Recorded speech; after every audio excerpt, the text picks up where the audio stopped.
7 secrets pour être spirituellement fort.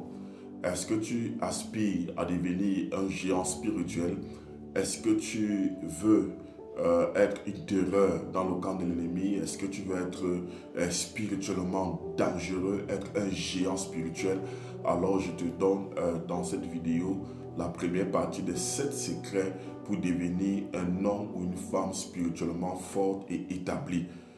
Le premier secret pour devenir spirituellement fort, pour devenir dangereux dans le monde spirituel, c'est ce que j'appelle la consécration. Oui, tu ne peux pas être spirituellement fort, tu ne peux pas être tranchant dans le règne de l'esprit si tu n'es pas un chrétien consacré. Tout ce qui est consacré dans le règne spirituel a un caractère sacré. Le niveau d'onction dans lequel vous êtes appelé à couler est fonction de votre dimension de consécration. Ça veut dire que la fluidité de l'onction, de la présence de Dieu dans votre vie est fonction de la profondeur de votre consécration. Dans Ecclésiaste chapitre 9, verset 8, il est écrit que tes vêtements soient toujours blancs et que l'huile ne manque pas sur ta tête. En d'autres termes, pour que l'huile, qui est le symbole de l'onction, de la puissance, de la présence de Dieu, demeure permanemment sur toi, et la chose à faire, c'est d'être consacré. Donc, lorsque on veut être dangereux spirituellement, on doit veiller sur sa consécration. Qu'est-ce que tes yeux voient? Qu'est-ce que tes oreilles entendent? Qu'est-ce que tes mains font?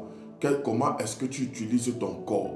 Donc, il y a des dimensions spirituelles que tu ne pourras jamais atteindre. Il y a des grâces que tu ne pourras jamais manifester jusqu'à ce que tu payes le prix de la consécration. Alors, pour faire couler l'onction, la présence de Dieu, la puissance de Dieu dans ta vie et être un géant spirituel, tu as besoin d'être consacré. Tu as besoin d'être pur, de mener une vie de sainteté, une vie de sanctification. Le deuxième secret pour devenir un géant spirituel, pour devenir spirituellement fort, c'est la mort à soi. Oui, lorsque je parle de la mort à soi, il s'agit ici du renoncement à soi-même. Il s'agit ici du brisement. Tu ne peux pas être un géant spirituel lorsque tu es encore conduit par la chair, lorsque c'est le moi qui prédomine dans ta vie, lorsque tu es une personne orgueilleuse. Tu as besoin de mourir afin que Christ puisse pleinement vivre en toi et à travers toi. Jean-Baptiste pouvait dire qu'il faut qu'il croisse et que moi je diminue. Lorsque je parle de la mort à soi, c'est votre aptitude à diminuer afin que Christ puisse croître dans votre vie. Donc, tu dois mourir afin que Jésus soit être vu. Donc, il faut que toi tu disparaisses afin que lui puisse se manifester puissamment. Lorsque le moi n'est pas mort, lorsque tu es orgueilleux, lorsque tu as un caractère qui ne glorifie pas le Seigneur, tu as besoin de passer par le brisement. Tu as besoin de mourir à toi-même. Tu as besoin de faire tuer tout ce qui est faiblesse dans ta chair afin de devenir un géant dans le règne de l'esprit. Dieu pouvait dire à Moïse que personne ne peut me voir et vivre. Ça veut dire que toute personne qui rencontre Dieu meurt.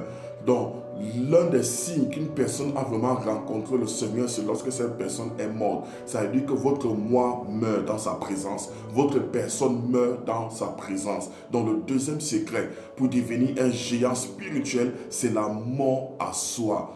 Amen.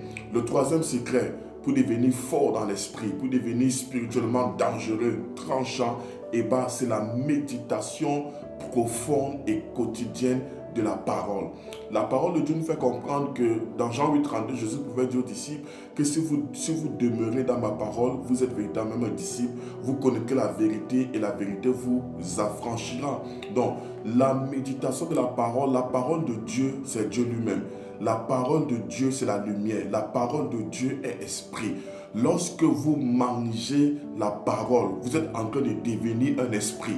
Lorsque vous dévorez la parole, le feu de Dieu consume vos os. La dimension de la parole en toi détermine la quantité de Dieu en toi. En d'autres termes, la quantité de parole en toi détermine la quantité de Dieu en toi. La quantité de paroles en toi détermine la quantité de lumière en toi. David pouvait dire dans Somme 119, verset 105, que ta parole est une lampe à mes pieds. Donc ce que tu connais détermine le degré de lumière dans lequel tu es appelé à opérer. Parce que nous opérons dans le royaume de Dieu et dans le monde spirituel en fonction de notre niveau de connaissance. Ce que tu connais est une manifestation.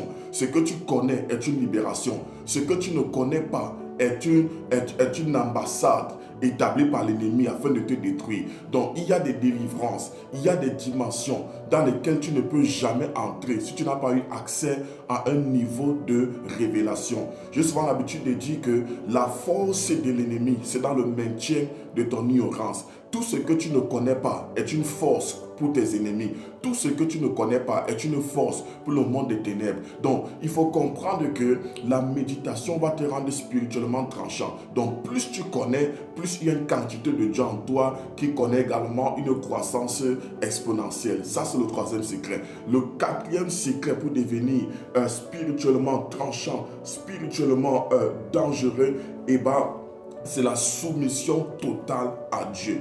Le monde spirituel fonctionne avec ce que j'appelle la soumission aux autorités.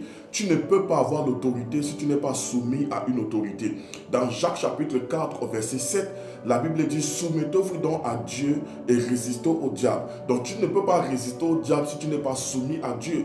Rappelez-vous du centenier romain qui pouvait dire à Jésus que moi qui suis un soldat, j'ai des supérieurs et j'ai également des subalternes qui sont à mes ordres. Donc quand je dis à l'un va, il va, à l'autre vient, il vient. Pourquoi est-ce que j'ai l'autorité? Parce que moi, je suis soumis à une autorité. Donc lorsque vous voulez être spirituellement puissant, spirituellement dangereux, vous devez vous soumettre totalement à Dieu. Vous devez vous soumettre à sa voix, vous soumettre à sa parole, vous soumettre à sa volonté, vous soumettre à ses principes. Toute personne qui observe de manière droite et correcte la pensée de Dieu, la volonté de Dieu, la parole de Dieu et les principes de Dieu deviendra un géant spirituel. S'il te plaît, abonne-toi pour recevoir la deuxième partie.